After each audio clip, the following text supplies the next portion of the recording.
Having been through the era of serious rock music, circa 1969, a group of University of Colorado students put together a band to get back to the basics of rock and roll, loose and sloppy, with a lot of beer.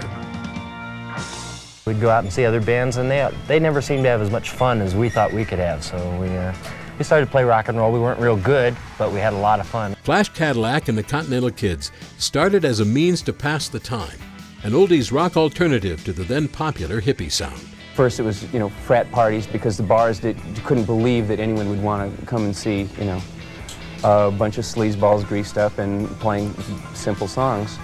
And the word kind of got around just from playing parties. So it started in parties and then crept into the bars. Following in the same vein as the Astronauts earlier in the decade, Flash Cadillac ended up turning Tulagi on the Hill in Boulder into a giant party house. The lewd and rude shows became the biggest events in Boulder. Skin to win rules for the twist contest. You know what it takes to win. The Wild Elephant for guys, unzipping their pants and pulling the front pockets inside out. And other group participation bits were hatched by drummer Harold Fielden, who was known as Weird Harold. By having a band and being on stage, he could have an excuse for being foul. Mick Manresa, the original Flash, led the neo-greasers behind wraparound shades and slicked down hair, joined by Warren Butch Knight on bass, Lynn Spike Phillips III on guitar, and Chris Angelo Moe on keyboards.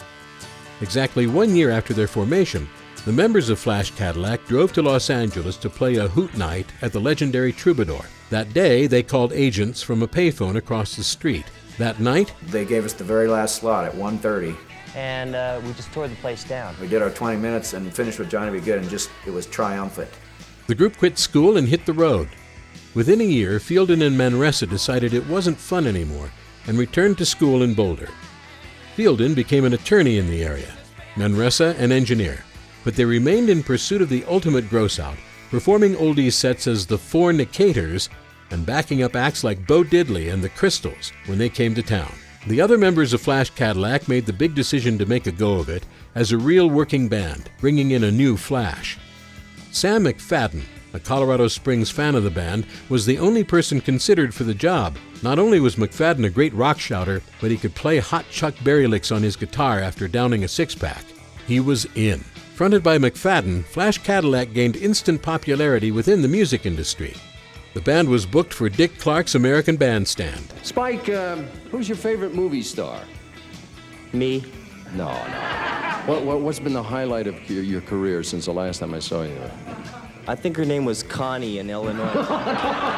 Flash Cadillac then caught the ear of producer Fred Roos and earned acclaim in the movies, appearing as the sock hop band Herbie and the Heartbeats, playing At the Hop in George Lucas's American Graffiti in 1973. Let's go to the hop.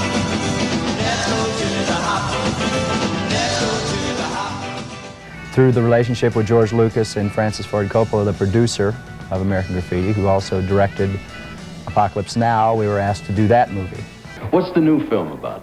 It's about Vietnam, about 1968 or 69. You guys play soldiers or what?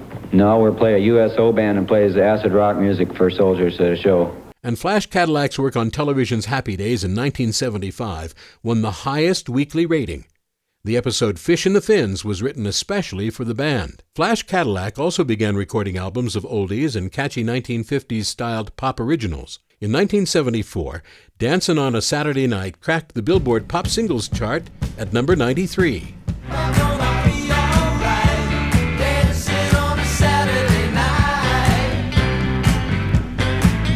Dwight Bennett took over on sax, and Flash Cadillac gave the big time one more shot with the 1975 album Sons of the Beaches on Private Stock Records, recording their biggest chart records in Good Times Rock and Roll.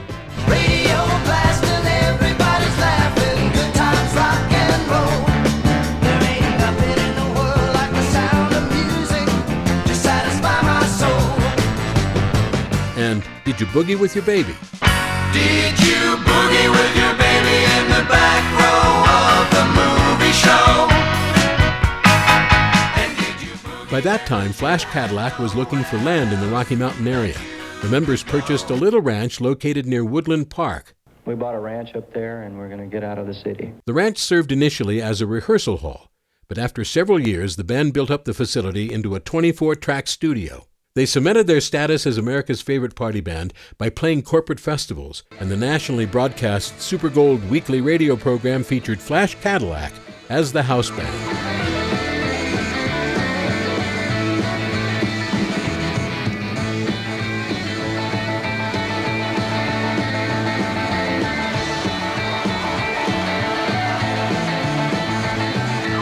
In 1992, with music director Christopher Wilkins of the Colorado Springs Symphony, Flash Cadillac was reborn, performing with symphony orchestras across the country.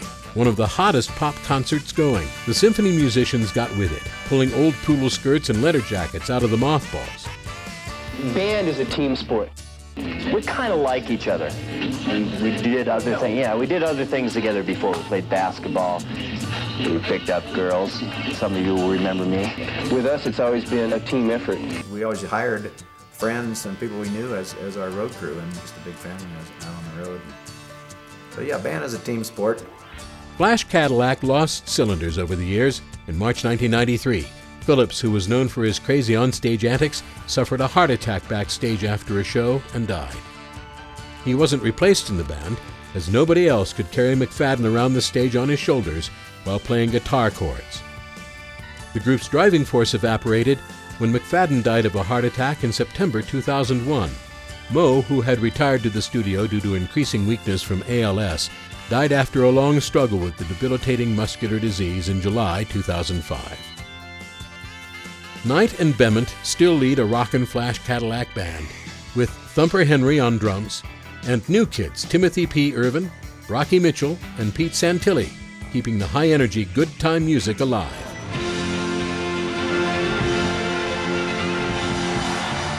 Flash Cadillac is still big fun for me, and the people that we found and take those people's places really love the music, and that's always the common thread.